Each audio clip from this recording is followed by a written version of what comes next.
We begin tonight, though, with Second Chance Month, which aims to highlight meaningful opportunities in the community for people returning from incarceration.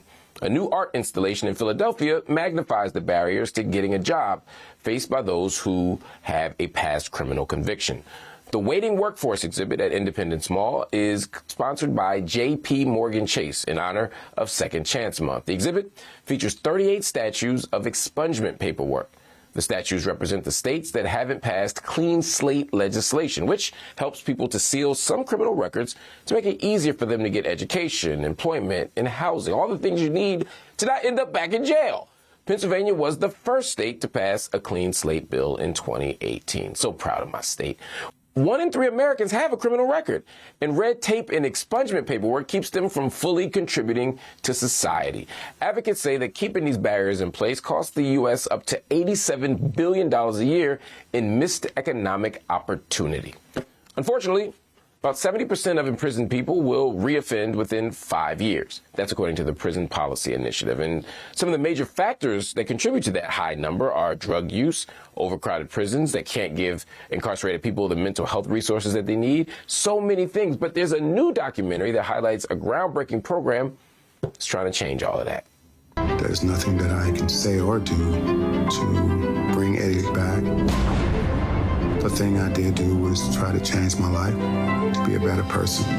The 50 highlights 50 men who were serving life sentences and their journey to become some of the first incarcerated substance abuse counselors in the country. Joining me now is Cameron Clark. He's a member of the 50, and he's the executive director of Dove Organization. My brother, welcome to theGrio. I'm so glad to talk to you. I'm honored to talk to you, my brother. Oh, man, likewise. Thank you for having me. Talk to me about your journey, man. What led to your incarceration? Well, ultimately, what led me to my incarceration is coming from an abusive household. Mother and father was drug addicts and things like that. And so I was given an opportunity to go move with an aunt. And when I went there to go move with my aunt, there was a situation to where it was a large gang infestation in the neighborhood. And by me not having brothers that I have 4 brothers. And by me not having them around, there was an influence there.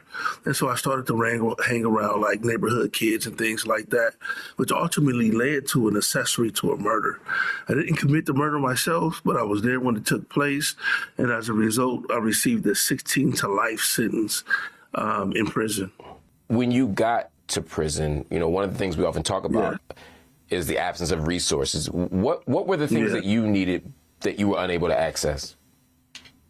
First and foremost, we're talking about second chance, and we're talking about prison, and we're talking about upbringing as well, right? So out in the community, there's not a whole lot that young people can rely on as far as their mental health and their stability. As young people, we were taught to stuff and, keep all of that pent up anger and frustration on the inside. And sometimes it translates into, criminality in a sense. If an individual doesn't have food, they'll go steal to make sure they eat. If an individual doesn't have that family structure, then he'll create one, a family of choice versus dealing with your family of origin. In prison, the opportunities that exist are mostly trades. You can go find you a trade. You can get a certificate for that trade and then come home and try to do something with it. But as far as mental health is concerned, there's nothing there to address it.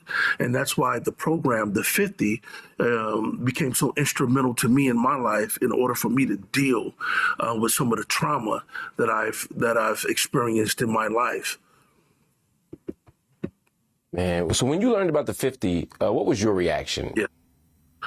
Well, initially, and I'm going to just keep it real with you, the 50 was just another program to me at first.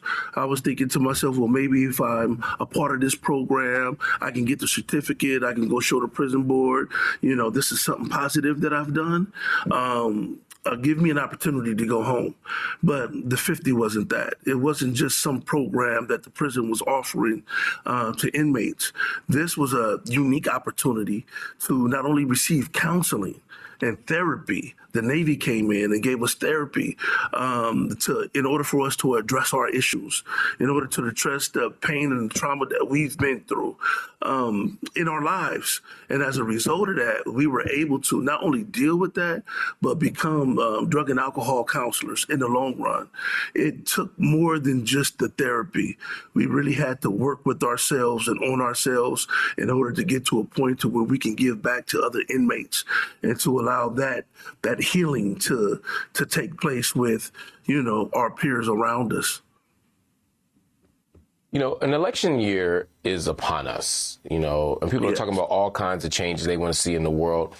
What do you want to see changed about the prison system? One of the things that I want to see changed about the prison system, because right now I'm a second chance organization as an executive director of Dove, developing organizing visions for everyone.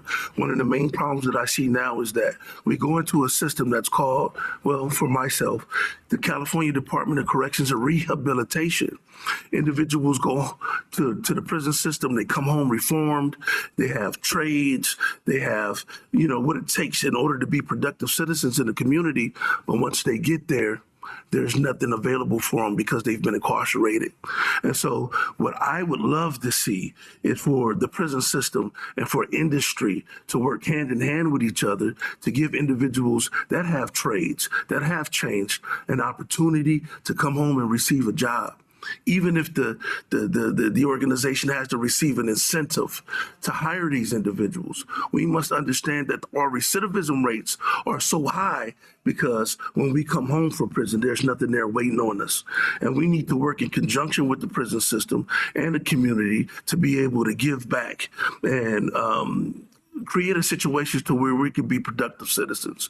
We do want to give back to a community. And that's the work that you do. And that's why we love the work of the Dove organization. That's why we're so grateful for you. You're a member of the 50, you're executive director of the Dove organization, and you are literally working to create those connections and to create networks of nurture and communities of care so that people don't go back into that system. And we thank you so much, Cameron. I'm so honored to talk to you. So proud of your work, my brother. Everybody, you can find out more about the documentary by going to the50film.com.